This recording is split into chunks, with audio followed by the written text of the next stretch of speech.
आज 9 जून 2023 दिन शुक्रवार है। वेलकम बैक सुप्रभात न्यूज एमपी। चलिए देखते हैं मध्य प्रदेश की छोटी एवं बड़ी खबरों को। शिवराज सरकार 10 जून को एमपी में मनाएगी उत्सव। लाडली बहना योजना की तैयारियां शुरू। मध्य प्रदेश में 10 जून का दिन अहम साबित होने वाला है, क्योंकि इस दिन मुख्यमंत्री शिवराज सिंह चौहान लाडली बहना योजना के पैसे महिलाओं के खाते में ट्रांसफर करेंगे। योजना को लेकर सीएम शिवराज ने अपने मंत्रियों के साथ बैठक कर हर जिले में होने वाले कार्यक्रम को लेकर तैयारियों के निर्देश दिए। शिवराज सरकार प्रदेश में 10 जून को उत्सव मनाएगी। मध्य प्रदेश में बंद होंगे हुक्का बार। शिकायत मिलने पर बिना वारंट लिया जा सकता है एक्शन। मध्य प्रदेश में चल रहे 200 से ज्यादा हुक्का बार बंद करने का रास्ता साफ हो गया है। राष्ट्रपति ने मध्य प्रदेश से भेजे गए हुक्का बार प्रतिबंध बिल को मंजूरी दे दी है। जल्दी यह एक्ट रूप ले लेगा। इसी हफ्ते हुक्का बार के संबंध में आदेश जारी हो सकते हैं। बाकी का प्रोसेस जुलाई 2023 से शुरू हो रहे 5 दिवसीय मानसून सत्र के दौरान पूरी की जाएगी। यह मानसून सेशन 10 जुलाई से शुरू हो रहा है। ऐसा हो सकता है कि जुलाई से ही हुक्का बार को बैन करने की कार्रवाई शुरू हो जाएगी। एलएलबी, बीए, एलएलबी और स्नातक द्वितीय वर्ष की परीक्षा जुलाई में। स्नातक प्रथम वर्ष की स्थगित हुई परीक्षा का नया शेड्यूल जारी हो गया है। अब देवी अहिल्या विश्वविद्यालय विभिन्न पाठ्यक्रम की आगामी परीक्षा को लेकर तैयारियों में जुटा है। इसमें बीए, एलएलबी और स्नातक द्वितीय वर्ष शामिल है। इनकी परीक्षाएं जुलाई के पहले सप्ताह में होगी, क्योंकि स्थगित हुए पेपर जून के अंतिम सप्ताह में होंगे। ऐसे में विश्वविद्यालय को सारी परीक्षाएं करना थोड़ा मुश्किल होगा। कॉलेजों ने भी परीक्षाएं जुलाई में रखने पर जोर दिया है। उधर विश्वविद्यालय ने अगले सप्ताह तक परीक्षा का टाइम टेबल अपलोड करने की बात कही है। परीक्षा के लिए 80 से ज्यादा केंद्र बनाए जाएंगे। इसी महीने किताब लिखेंगे धीरेन्द्र कृष्ण शास्त्री। केरल स्टोरी के सवाल का देंगे जवाब। केरल स्टोरी फिल्म अपने प्रदर्शन के समय से ही चर्चाओं में है। अब इस फिल्म में पूछे गए एक सवाल का जवाब सनातन धर्म पर पुस्तक लिखकर देने की तैयारी में है बागेश्वर धाम के पीठाधीश्वर श्री धीरेन्द्र कृष्ण शास्त्री। सनातन धर्म क्या है यह समझाने के लिए एक छोटी किताब इसी माह में लिखी जाएगी। 15 जून के बाद पंडित धीरेन्द्र कृष्ण शास्त्री 2 से 3 दिन तक एकांत से रहकर यह किताब पूर्ण करेंगे। इसके प्रकाशन के बाद इसे देश भर के स्कूलों में भेजने की तैयारी भी है, जहाँ हर बच्चे को सनातन धर्म का ज्ञान दिया जाएगा। शिवराज सरकार का बड़ा फैसला। कोविड-19 में दर्ज केस वापस लिए जाएंगे। मध्य प्रदेश सरकार उन सभी लोगों पर नियम उल्लंघन के केस वापस लेगी जो कोविड लॉकडाउन के समय लगाए गए थे। इसके अंतर्गत साधारण धाराओं के तहत लगाए गए सभी केस वापस लिए जाएंगे। ये जानकारी गृह मंत्री नरोत्तम मिश्रा ने दी। इस अहम फैसले से ऐसे कई लोगों को राहत मिलेगी जिनके ऊपर उस समय साधारण धाराओं की तरह मामले दर्ज किए गए थे। उन्होंने बताया कि कोविड लॉकडाउन के समय लॉकडाउन के नियमों का पालन नहीं कर पाने पर लगे साधारण धाराओं के सभी केस न्यायालयों से वापस लेगी। मुख्यमंत्री शिवराज सिंह चौहान ने ऐसे सभी केस वापस लेने के निर्देश दे दिए हैं। शिवराज सरकार का दावा, यूरिया के लिए नहीं भटकेंगे किसान। मध्य प्रदेश के किसानों को बड़ी राहत पहुंचाते हुए शिवराज सरकार ने इस बार डीएपी यूरिया की पर्याप्त मात्रा में भंडारण का दावा किया है। कृषि मंत्री कमल पटेल की ओर से दावा किया गया है कि किसानों को डीएपी यूरिया के लिए भटकना नहीं पड़ेगा। सरकार ने इस बार 25 से 30% अधिक भंडारण किया है। मध्य प्रदेश के 51 जिलों में 70% से ज्यादा विधानसभा सीटें ग्रामीण क्षेत्रों से आती है। 230 में से 161 सीटों पर किसान का प्रभाव है। नई भूमिका में प्रियंका गांधी 12 जून को एमपी के जबलपुर से मां नर्मदा की पूजा कर करेंगी चुनावी शंखनाद।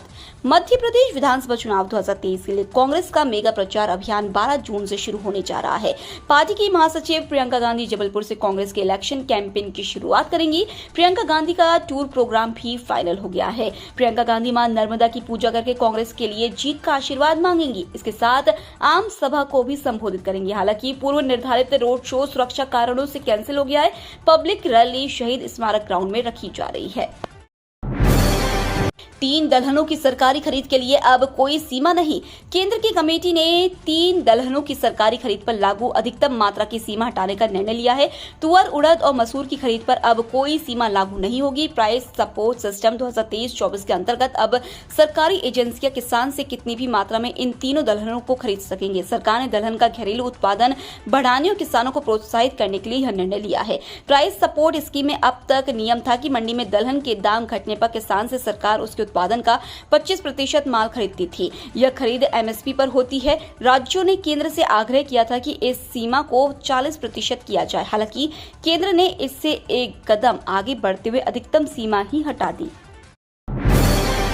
आधुनिक तकनीक से इंदौर में ही हो रहा ब्रेन ट्यूमर का इलाज। मेडिकल हब बन चुकी इंदौर में अब कई रोगों का इलाज आधुनिक तकनीकों से सफलतम तरीके से हो रहा है। इन्हीं में से गंभीर रोग है ब्रेन ट्यूमर। ब्रेन ट्यूमर के मरीजों की संख्या हर साल बढ़ती जा रही है, लेकिन इसी बीच आधुनिक तकनीकों से हो रहा इलाज मरीजों को राहत दे रहा है। नई तकनीकों के माध्यम से तो बिना चीरे के ट्यूमर का ऑपरेशन किया जा रहा है। इंदौर में इस तकनीक का उपयोग तेजी से हो रहा है। एंडोस्कोपी मशीन के माध्यम से छोटे ट्यूमर को नाक के माध्यम से ब्रेन के अंदर से बाहर निकाल सकते हैं। इसमें मरीजों को एक दिन में भी डिस्चार्ज किया जा रहा है। पहले जहां लोग इसका इलाज कराने से बचते थे, लेकिन अब योजनाओं का लाभ लेते हुए बड़ी संख्या में मरीज इसका उपचार शासकीय और निजी अस्पतालों में करवा रहे हैं। मध्य प्रदेश में कांग्रेस निकालने जा रही है कमलनाथ यात्रा। 25 विधानसभाओं में होगी 50 सभाएं। मध्य प्रदेश के चुनावों में अब महज 5 महीने का समय ही शेष रह गया है। इस चुनाव में जीत के लिए दोनों ही प्रमुख राजनीतिक दल भारतीय जनता पार्टी और मुख्य विपक्षी दल कांग्रेस एड़ी चोटी का जोर लगा रहे हैं। इसी कड़ी में अब कांग्रेस मध्य प्रदेश में कमलनाथ यात्रा निकालने जा रही है। बताया जा रहा है कि इस यात्रा का शुभारंभ 15 जून से होगा। राजधानी भोपाल स्थित प्रदेश कांग्रेस कार्यालय में पीसीसी चीफ कमलनाथ स्वयं इस यात्रा को हरी झंडी दिखाएंगे। चुनाव से पहले सीएम शिवराज की तैयारियां, मंत्रियों का रिपोर्ट कार्ड खंगाला।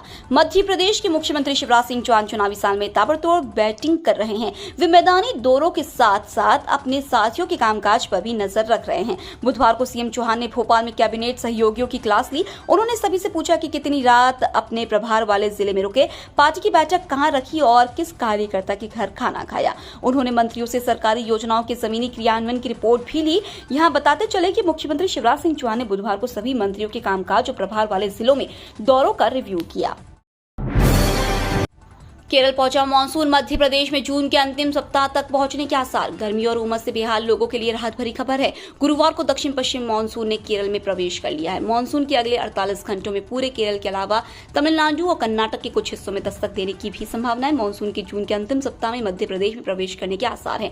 वैसे मध्य प्रदेश में मानसून के आने की संभावित तारीख 16 जून है। उधर अलग अलग स्थानों पर बनी मौसम प्रणालियों के असर से प्रदेश में हवाओं के साथ नमी आ रही है। इस वजह से आंशिक बादल बने हुए, कहीं कहीं हल्की वर्षा भी हो रही है।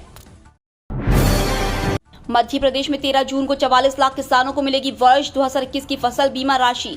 प्रदेश के 44 लाख किसानों को 13 जून को सरकार वर्ष 2021 का 2,933 करोड़ रुपए का प्रधानमंत्री फसल बीमा राशि देगी। साथ ही विधानसभा चुनाव से पहले सितंबर अक्टूबर में एक बार फिर बीमा की राशि किसानों के खाते में जमा की जाएगी।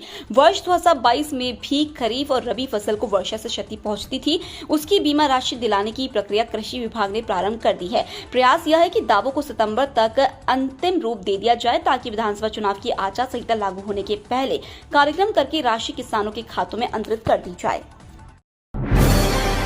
आंगनवाड़ी कार्यकर्ताओं सहायिकाओं को राज्य सरकार की सौगात, बढ़ेगा मानदेय। चुनावी साल में मध्य प्रदेश की शिवराज सरकार प्रदेश के आंगनवाड़ी कार्यकर्ताओं सहायिकाओं को बड़ी सौगात देने जा रही है।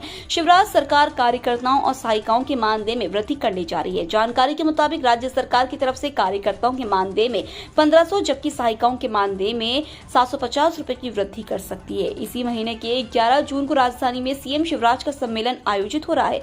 संभवतः इसी सम्मेलन में इसका ऐलान किया जा सकता है। इंदौर निगम के हर जोन पर बनाए जाएंगे कंट्रोल रूम, 24 घंटे रहेंगे चालू। इंदौर नगर निगम द्वारा स्वच्छता के लिए लगातार नए नए इनोवेशंस कर रहा है।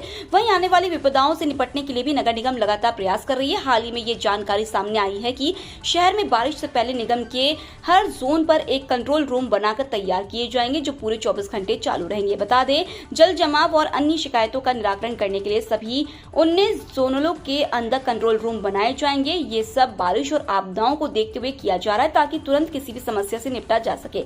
इसको लेकर निगम कमिश्नर ने अफसरों को वर्षा काल की तैयारी के लिए निर्देश जारी किए हैं।